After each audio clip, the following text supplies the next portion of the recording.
We're just trying to see if we're live. Let's give it a second to sync with LinkedIn.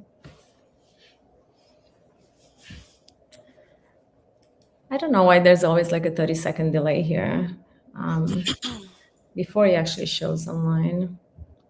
But I think we just connected. So hello, everyone who's joining live, or if you're watching the recording, and welcome. We are very glad you're here with us today. My name is Monica Cristalli.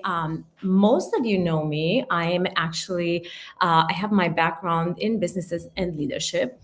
Over the years, I've realized that what fascinates me more than strategies and processes, it's actually people. And I'm always curious about what makes people thrive and why some leaders inspire us, trust almost what seems like effortlessly, and some people struggle.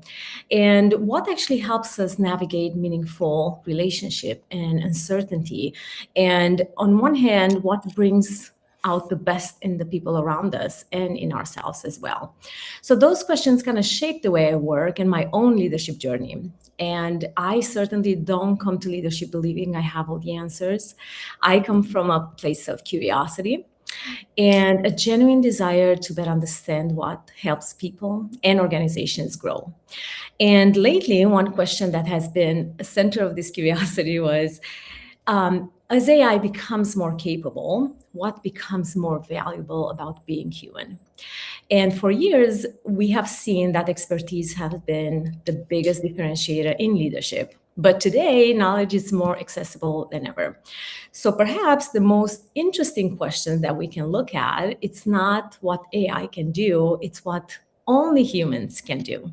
So that is the question that kind of inspires today's conversation. And when I started to think about who I would like to explore it with, Joe Zuleika was one of the first people that came to mind. Joe is an executive leadership coach who has spent more than 30 years helping leaders become more confident, strengthen their leadership skills, navigate challenging relationships, and lead in a way that feels authentic to who they really are. I love her work, really combines practical leadership tools with deep self-awareness, because I think that's exactly what great leadership requires. Joe, I'm so very happy you're here. Welcome. Thank you. I'd love for you to tell everybody a little bit about yourself and the work that you do. Thank you so much for having me. So, yeah, you said it. For over 30, maybe 35 years, I've been in the practice of hiring, training, mentoring, and managing people into leadership positions. So, sometimes I see myself as like a mama leader or the leader of leaders. And I've really made it, I've developed an ability to assess people's leadership potential, but moreover, help them expand their leadership effectiveness by learning tactical tools that they needed to know all along, but nobody ever really taught them. It's type of things that you might not learn if you get an MBA or if you rise through the ranks organically. And they're not difficult to learn. They're actually it's a way of really leveraging your leadership capability through some simple tools and a lot of self-awareness. So that's my jam, and I'm so glad to talk about this today. That is awesome. We certainly love to have you, and we love to hear your expertise and your point of view. So thank you for sharing that. And before we dive in, if there's anyone watching live, we invite them to be part of this conversation. I think Heather is around. So hi, Heather. Nice to see you. If there's questions, please put them in the comments and we'll be happy to address them. So the first thing that I would like to look at today is why technical expertise, it's no longer enough. Because for years, we have been told that knowledge is power. And today, knowledge is available to everyone in seconds. AI can generate information and even generate ideas and answer questions. And in looking at one of the World's Economic Forum's report, the Future of Jobs report, suggests that leadership capabilities growing faster are distinctly human. And these are qualities like resilience and self-awareness and empathy and active listening, and of course, social influence. So my question for you, Joe, is as AI becomes more capable, what human qualities are becoming more valuable? Yeah, such a good question. And this is actually something that pre-AI, so many of my clients have struggled with, that as you grow in your career, you do naturally move from a doer to a thinker, a leader, a manager, if you will. Mhm, And technical expertise is something that actually is less valuable as you become more wise and more experienced. You're called on to think in a different way than just technical acumen. mhm, And many of my clients struggle with that pivot point of like letting go of being a doer and being somebody who oversees or thinks bigger because we become wedded to our own capability. We feel more confident when we mhm, feel uber competent, when we feel like we're an expert in something, it feels really safe. So what you name is so true, Monica. Like with the advent of AI, a lot of people feel a lot less safe because their domain of expertise feels now not unique to them. Like a computer can do it. So mhm, when we ask why is technical expertise no longer enough, it kind of never was enough. It only can get you so far, and then you've got to do the interpersonal. You have to mhm, learn how to interact with other people, how to influence, how to make a request, how to ask for something from VC or from your boss, how to navigate tricky relationships. And all of that has always been sort of like the 2.0 level of career development beyond technical expertise. So in a word, it's what human qualities are more valuable. It's the interpersonal qualities that a computer can't help you with in real time. Okay. And that makes sense because I feel a lot of us are starting to get a little nervous because we have seen an increased amount of AI tools being implemented in the way we work, from even from small businesses to, of course, big corporations and manufacture and all these industries that can really benefit from AI. But that actually kind of leads into the next subject that I want to touch on, which is presence before performance.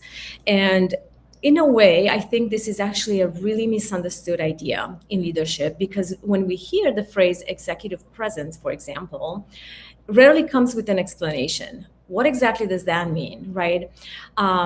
And one of the most well known studies on this, the Executive Presence Project, found that gravitas, and not the way we look, not the way we dress, was actually the strongest contributor to executive presence.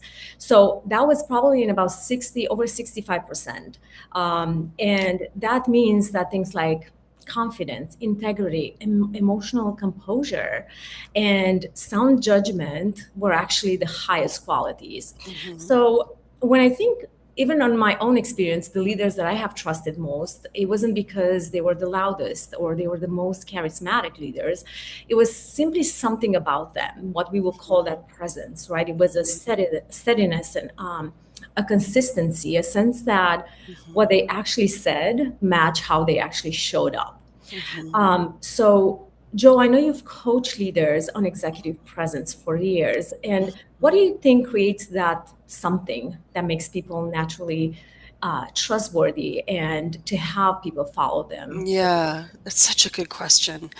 I do think it all starts with self-awareness. Like your foundation of gravitas is being rooted in who you are and how comfortable you are with who you are and what you know and what you don't know.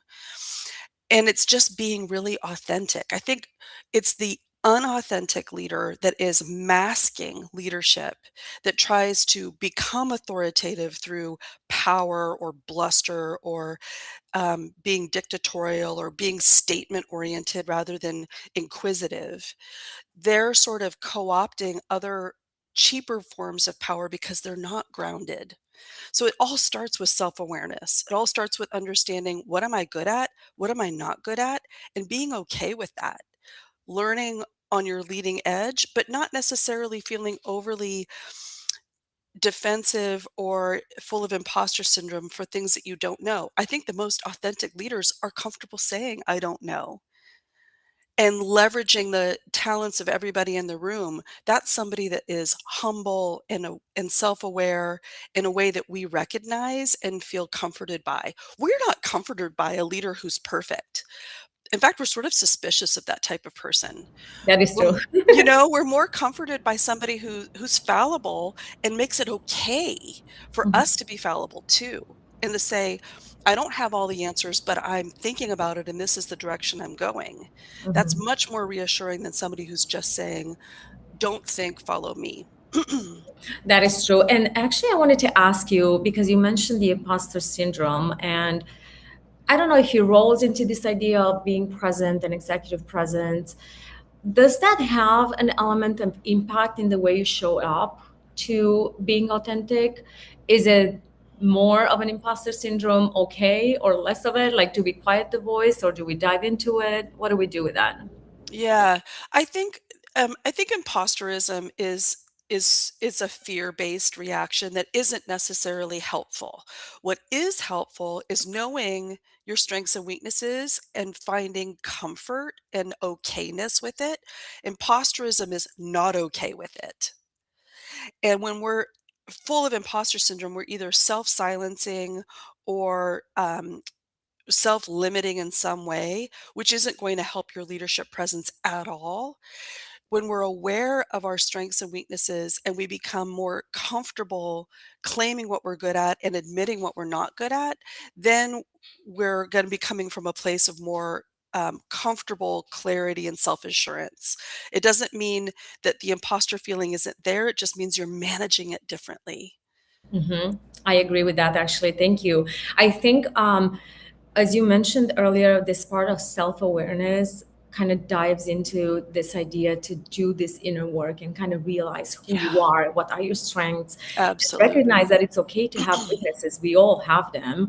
And rather than putting them on the side, either you ask someone to teach you how to do it, or you get someone on your team who's better at it than you are, and that's how you thrive. Um, and that kind of rolls into this idea of communication because I think communication is still probably the most talked skill in leadership. Everybody talks about communication, and most certainly, I have been working on this big blockage of communication, not only because I'm an immigrant, but I dealt with a lot of societal things that I had to kind of work through. But I wonder if actually communication actually starts way before you actually say the Oh, words. for sure.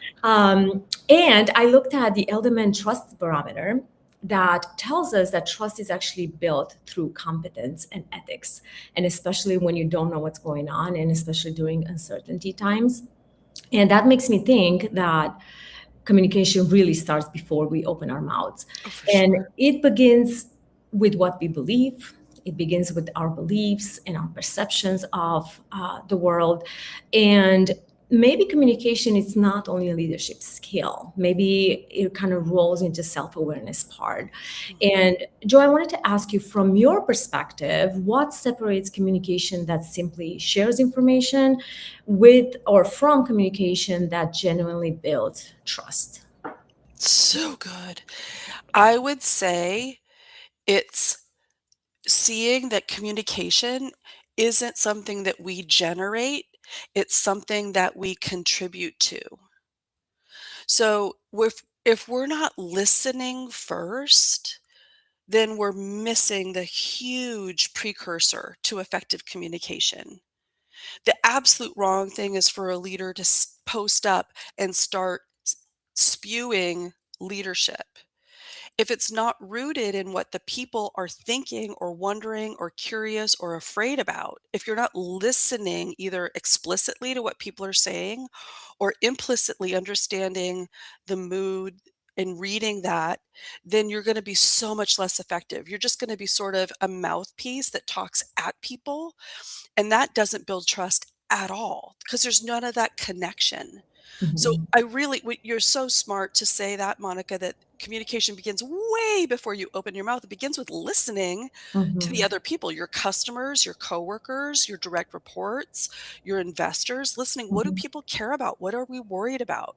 What is the unspoken tension that we need to address so that we're more effective? And Mhm. that's all listening. Okay. So that, yeah, that kind of, you kind of feel when there's something more that remains unspoken and kind of lingers in the air, right? Yeah. Um, and you made a good point that some people do have that habit of thinking about what they're going to respond instead of actually listening. So that's a problem, right? That's something that one of the things you learn in coaching school and probably for therapists as well is how to listen, how to really actively listen, because all of us are listening to our own thoughts. All day every day. We're listening to our own voice, our own inner voice, our own thoughts. It's only natural. It's part of being having an ego. So when you say some people are very accustomed to it, yeah, for sure. I think all of us are. But when we're only listening to our own thoughts and thinking about what we're going to say next when we're listening to someone, we're not really listening to those person's words. We're listening to our thoughts in response to those person's words.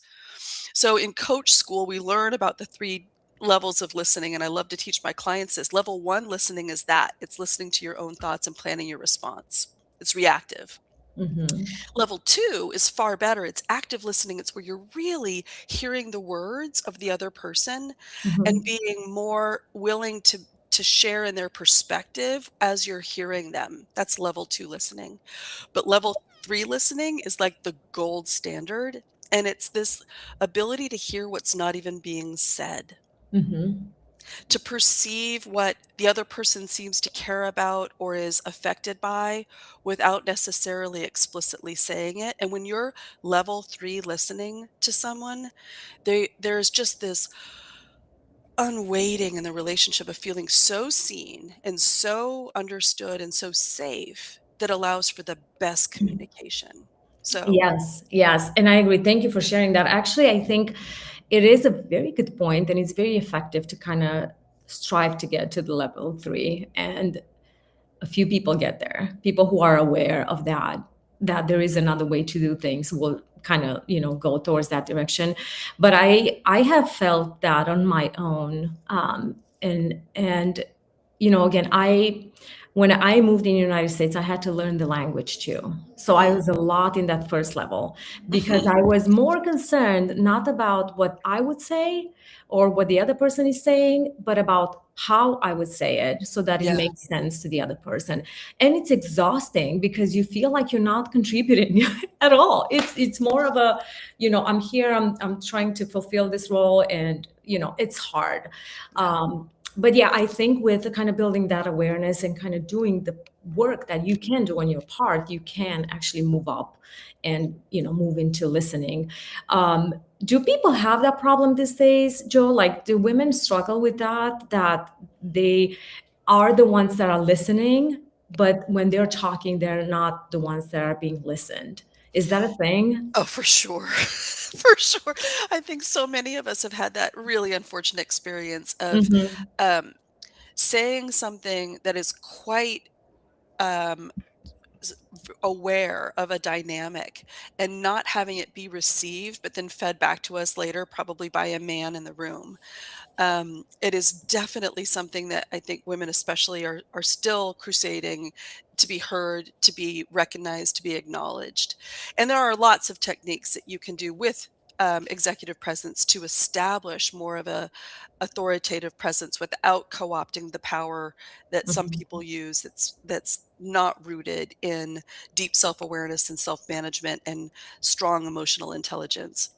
Um, but having said all that, if you're not self-aware in that situation, you will crumble. You will stand down. If Hmm. you do feel talked over and you don't feel comfortable with who you are, you're going your demons will get the best of you. And so you do need to grow that self-awareness and self-appreciation to be able to advocate for your ideas and speak up and feel comfortable being seen, raising your hand, saying no. um, those are difficult things if you don't establish that first layer of emotional intelligence that's all about self-awareness and self-acceptance. Oh, I love that because that's exactly what I want to talk about, which is emotional intelligence in difficult conversations, which we have Mhm. plenty of. And everybody, I feel like they do kind of run into difficult conversations. Yeah. There's performance conflicts, changes of scenarios, or things are happening along the way, disappointment. And Daniel Goleman's work has shown us that emotional intelligence is not only about understanding emotions, but also about managing them effectively in ourselves and in our Absolutely. relationships. Sorry about that train, that's so annoying. But I do want to point out, I feel like this managing emotions, it seems a little bit stretched because we're not sitting there like, like having a task. Like we're not going to sit there and sort through emotions. We just have to kind of live them. But I've noticed that when we're having difficult conversation, they're usually difficult not because of the topic, but because of what we bring into the conversation, Mhm. which is, as I mentioned earlier, our assumptions, our fears, our need to be right, and of course, our emotions. So I want to ask you, when you're actually coaching leaders, what do you see as the biggest mistake they make before they actually have a difficult conversation? Before they have a difficult conversation is I think they're trying to pre-plan how they're going to win or defend or rebut what they Hmm. suspect will happen in that difficult conversation. It's very much self-focused. And people who are more sensitive will be worried about whether they will be dealing with conflict. People who are more dominant will be Hmm. more energized by the need to win. But both of those characteristics are just self focused. And that's a mistake to enter the conflict already thinking, I need to win or I need to not lose. And Hmm. those are defenses. That's Yeah. just, and it's normal. I mean, it's normal human behavior to feel defensive. uh, the challenge is to stay curious, to acknowledge, like, okay, I'm having that moment where I'm worried my boss is mad at me, or my coworker is taking something over, or I'm feeling threatened. I'm having a moment where I'm feeling defensive. I'm going to breathe. I'm just going to be Hmm. curious. And if we come with curiosity, we're going to be so much more effective at getting to real resolution. Hmm. Does that So make sense? how about that vulnerability? Do you want to talk a little bit about that? Yeah. I think that if you try to show yourself as invulnerable, you actually are more failed, fallible, more flawed than if you admit that you have that vulnerability. It's okay to be taken off your game. It's okay to feel offended or to feel shocked or to feel nervous or to feel, I need to prove myself in this moment. Hmm. Acknowledging that that's your experience personally, and even you can acknowledge it verbally, like, I need a minute to digest that, or let me think about that for a minute, or that's caught me off guard, I want to gather my thoughts, is all higher frequency relationing than pretending like you're infallible, pretending like you're invulnerable, pretending like you're not bothered, and just soldiering on. That's Hmm. going to lead to more conflict. Okay. So if you, for example, don't plan to have a conversation that is difficult and it just happens, Yeah. is there something you can do on the spot that will bring Yes. you out of that defensiveness? Because Yes. sometimes when you get in that stress mode, you don't know what's happening with you and you don't have a clear mind. So is there Exactly. something that you recommend to do? It might be split second or it might be just a few minutes. What do I do if I run Yeah. into? Yeah. First of all, it's knowing what makes you defensive. Like actually being onto yourself. I do this exercise with a lot of my clients and it's really fun. Like there are some things that make people much more defensive than others. And everybody has their own unique thing that they're defending. Some people are very offended if they feel challenged for their intellect in a meeting. That doesn't bother me. Other people would feel very offended if they weren't invited to a meeting. That doesn't bother me. But I might be really upset if somebody uh, asks me something and I don't know the answer and I feel like I look like an idiot. Like we all have our different sort of brand or blend of defensiveness that has to do with Mhm. our ego and our development. So being onto yourself first, knowing what Mhm. actually is a trigger for you is really helpful. And you just notice like, oh, I'm feeling threatened. I'm feeling like my status is threatened. I'm feeling like my competence is threatened. I feel like my likability is being threatened. That's just my thing. And there's an exercise you can do to learn about that. That can de-escalate your reactivity immediately. Like, oh, there it is. And Okay, and I then just think that ask gets a question. Go ahead. that is true, but I think that gets better if you actually practice it, right? Like because a lot of us just get stuck in our mind with knowing things, knowing this and that and all these techniques, and if you don't actually do it and you don't try them out and you don't practice them, Yeah. there's really no Yeah. advancement, right? It doesn't change how I experience something. Yeah. Would you Yeah. say that's true?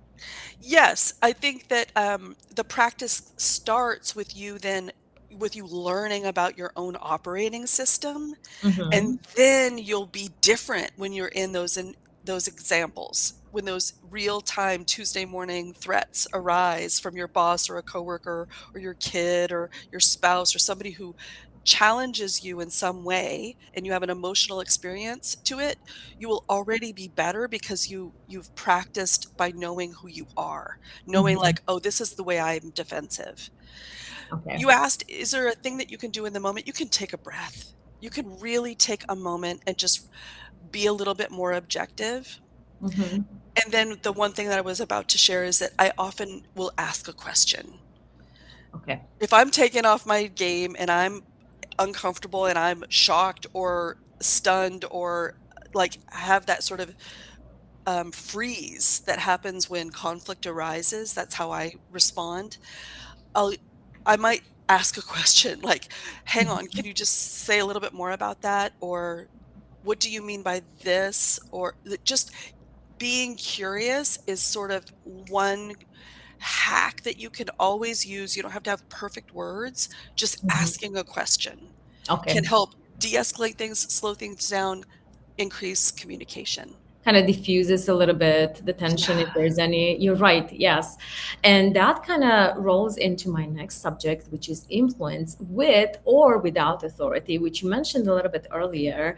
And a lot of people, when they think about influence, they think about people who have such a high authority that they have all the answers. Mhm. I was reading an article by Amy Edmondson, and she's a leadership professor at Harvard, and she pioneered this concept of psychological safety. I'm sure a lot of people are familiar with that. And her research suggests something a little bit different, that people perform better when they're feeling safe, Mhm. safe to ask questions, right? So if they are safe to ask questions and challenge ideas and contribute openly, the environment actually changes a little bit because it doesn't really happen by accident. As you say, it's a very intentional act, right? Where you create that environment where it's safe for someone to ask the question. And it makes me wonder if curiosity is the strongest form of that, as you mentioned earlier. And as we become more experienced and people assume you're an expert on something, um, I think it comes back to actually asking those thoughtful Yeah. questions, even Yeah. back, even more. The more you Yeah. know, the more you ask, I feel like. Yeah. So you talked a little bit about curiosity. If Mhm. I'm having a conversation that is difficult to kind of roll that in, how do we use curiosity to actually build influence, right? And how do you stay curious to actually build on your authority? Yeah. This is a I have an interesting take on that. I think Mhm. first you actually have to be genuinely curious. Okay. If you're asking questions just because you're supposed to, that often is a sort of disingenuous, almost manipulative tactic that people will feel. So the challenge is for us to really set aside our own investment in wanting to win or wanting to persuade and be willing to be genuinely curious about the other person's point of view Okay. rather than see their point of view as something as an objection we have to overcome.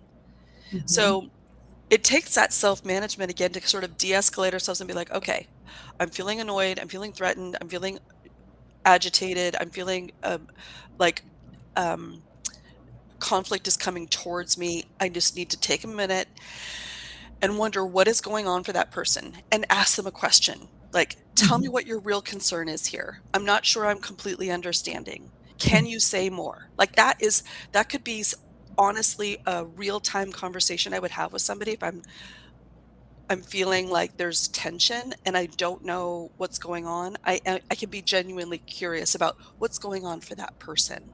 Mhm. Or if I have a real stake in it, I can say, I really think that point A is the direction that we should be pointing towards. And I'm hearing you say point B.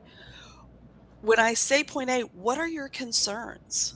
Like, I want to understand more. Or um, if you're thinking point B, why is that your point of view? What makes you think that's the right course of action? I'm genuinely wanting to understand. That's going to lead to some more influential decision making because you're not just playing ping pong. It's not just like I said, he said, I said, he said. You're actually collaborating on understanding their motivations or reasons. Mhm. And so that's how you persuade, actually, is really understanding the other person first Mhm. rather than just pushing with your agenda or pushing with education or pushing with information. Mhm. It's the interplay of understanding the other what the other person's protecting. Yeah, And you and that just did that with comes. the questions. Yeah. That's also coming with the level of humility as well to, as you said, actually be part of that, contribute to the conversation, Yeah. not only ask questions because that's what you're supposed to do when you're having a Right. meeting, you know what I mean, like that kind of roll Yeah. it out. So when we talk about all this stuff, um, I feel like obviously leadership is evolving into something else different than it has been so far. And I feel like we don't know. We don't know exactly how that's going to play out. And we Yeah. as humans still are the center of how we rule this world. And I think it's Mhm. going to be like Mhm. that. Um, and the World Economic Forum predicts that many of the faster growing leadership capabilities are deeply human, right? We said that. So if we're investing into us and how we create these relationships and how actually we invest in ourselves, I think we're only helping not only us, but everyone who we work with. Right. Um, so I think, Joe, you wanted to share something with us, a tool that people can use. Is that something you feel we should Sure. Sure, sure, do? sure. So, I was talking about how being curious, genuinely curious is Mhm. so, um, helpful when you're trying to influence or resolve any Mhm. situation.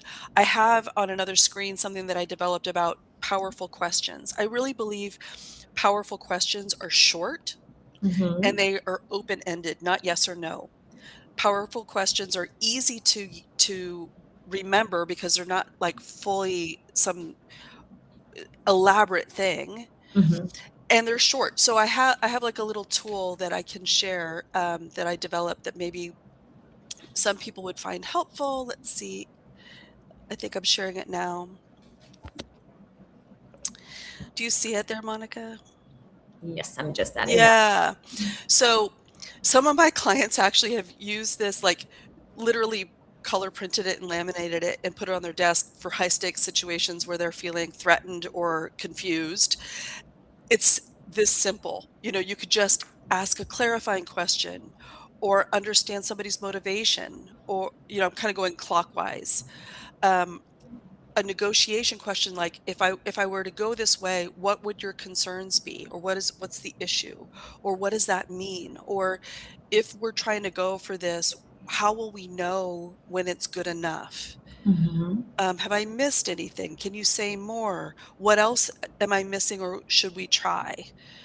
Um, when I'm worried about missing expectations, what does good enough look like? What would the right outcome be? Can we define it? um, when I'm producing something, is this what you were thinking? Is it satisfactory? Does this Mhm. meet or exceed your expectations? Can you tell me more about them? Or if we're doing a postmortem, what could we have done that would have made this even better? So I'm not sure if this was what you were referencing, Monica, but this Yes. I Yeah, want to this is steal yeah, that. We should steal it from you. you can have it. I think it's great. So it kind of rolls into having this meaningful conversation. So it clears up the air for what you're hearing and what you actually need to do. Right. That's the idea. And of course, as you said, if you were to look back, that I did what I supposed to do, meaning you have the end result in your mind. So a lot of these things are very interesting. So would you say to start from, did I get that right? Did I get that straight? And kind of roll into all the other options? Is that, or it kind of depends on the type of I think it kind of conversation? depends. It kind of Okay. depends. Um, I think yeah, it depends. It depends on what where you are in the process and what kind of resistance you're feeling. Um, and so certainly this is a practice that you start to engage and you get more adept at, just like anything where it might be uncomfortable at first and there's another person involved that's unpredictable. You'll have to find your own way. The one thing I would say is you ask the question, you listen to what the person says. You might ask another question. You might double click and ask them to go a little bit deeper. Explain that a little more. It's important to me. I feel like this is something I'm not quite grasping about what's going on between us, or what your real hesitancy is, or what your core agenda or issue is. I want to understand it better. You can still just stay there. You don't have to do this perfectly. You can just follow the breadcrumbs of where your curiosity takes you. And if you're stunned, you just take a break. Like, wow, I want to think about this. Can I come back to this conversation 5 minutes later? Can we take a break and let me just digest a little bit of what you said? I want to.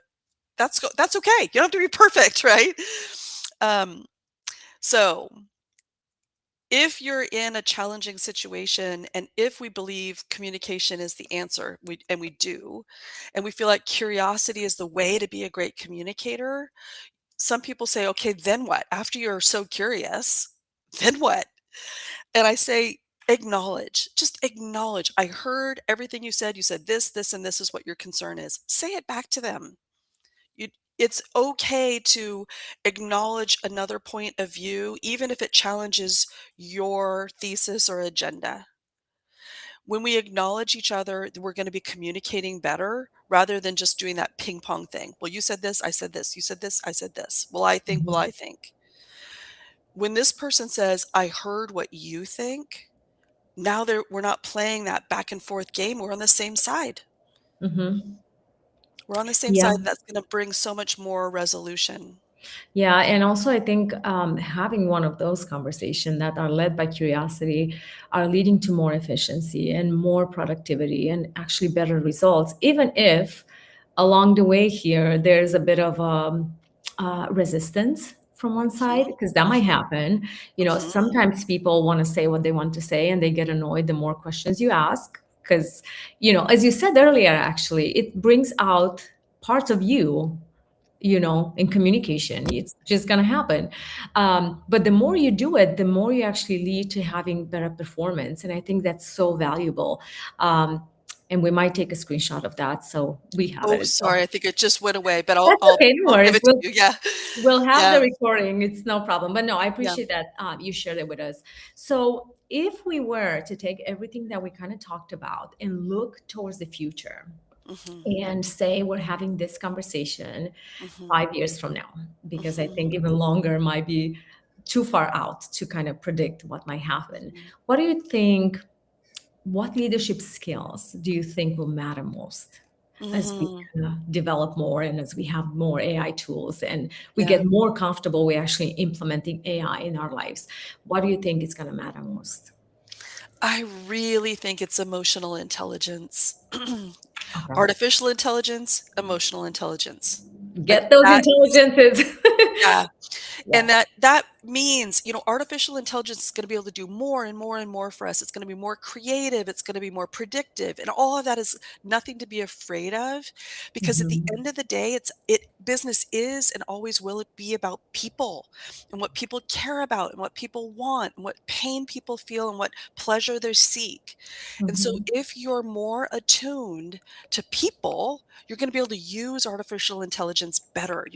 And all of that in your Tuesday morning. It's not just some big concept. It's convincing an investor to give you money. It's convincing your boss that you have an idea that's worth pursuing. It's convincing Mhm. your team that there's a certain goal that's worth achieving. Those skills of interpersonal connection Mhm. are going to be required no matter what an artificial intelligence does to us. You're still going to need to decide. You're still going to have conflict. You're still going to want to share ideas and give feedback. You're still going to need to know how to motivate people. And all of that comes from your emotional awareness and ability to read and manage yourself and others. Mhm. So it's a long answer of me explaining emotional intelligence, but it's so exciting. Like people who are afraid that artificial intelligence is going to somehow lessen your capability to, be impactful in the world, you need to remember that emotional intelligence is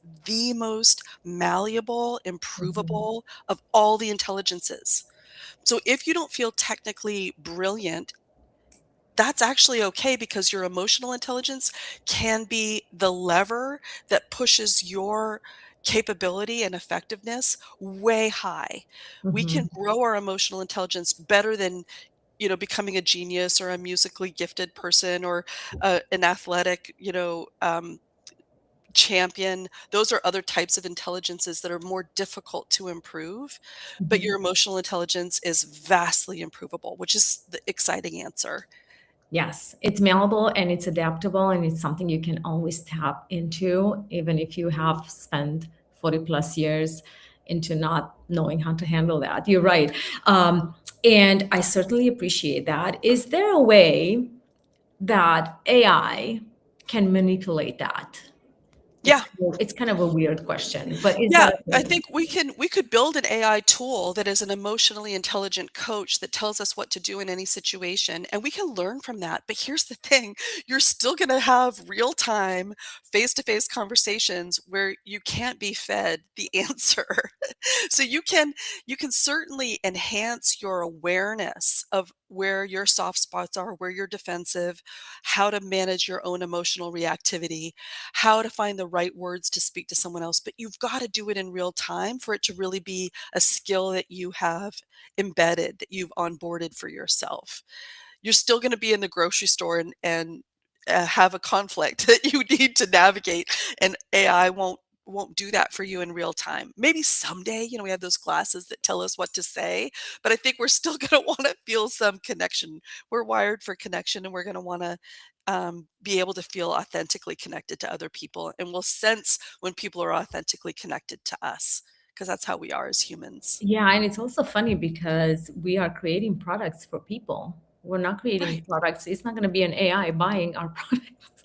You're still, right, as you said, very much so working for people, serving right. people, and being interconnected with everything that you do. And all this, a business will serve people. At the Right, end of the day, that's what it is. The process might be somewhat altered by AI in some ways, but you are going to work and serve the people, with whatever product exactly. you have on the team. So that is awesome. And that is a great takeaway from our conversation. And I certainly appreciate that. And I feel like leadership has never been so much about how much we know, but how much can we help people and how much we can help them bring and become their best. So thank you, Joe. I think this was a very, very great conversation. Anyone who has been live, there are a few comments here. No particular questions, but if there's something coming up later on, and if someone is watching this afterwards, happy to take your questions even after. Anything else you would like to share before we go, Joe? Oh, no, thank you so much for having me. I mean, it's just a pleasure to be able to talk about these concepts and um, remind people that you have what you need and you can easily improve anything that makes you feel nervous simply by becoming more self aware and curious. So, Yes. Thank Thank you. you. We Yeah. appreciate you. We appreciate you so much. And thank you for sharing your expertise with us. And I'm sure everybody will find this very, very helpful. And we'll be in touch. And if anyone has any questions, we will be jumping in the comments. And I hope everyone will have a great day. And thank you again, Joe. I hope we are going to do this in 5 years. So we Yay. We kind can of see how we confirm what did. we said. Exactly. All right. Well, have a good Okay. day, everyone. Okay. Thank you so much.